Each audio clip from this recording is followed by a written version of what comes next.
Кітапханалар жайлы қызықты деректер. Әлемдегі ең үлкен кітапхана Конгресс кітапханасы. Кітапхана қорында 36 миллионнан астам кітаптар мен басқа да баспа өнімдері бар.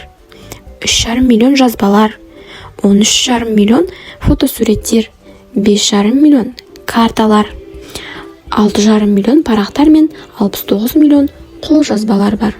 Әлемдегі ең биік кітапхана Гиннестің рекордтар кітабына енген.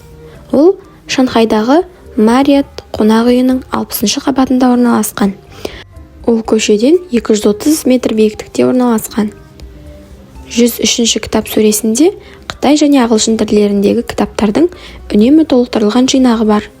Кітапхананың ауданы қатты үлкен емес, бар болғаны 57 шаршы метр.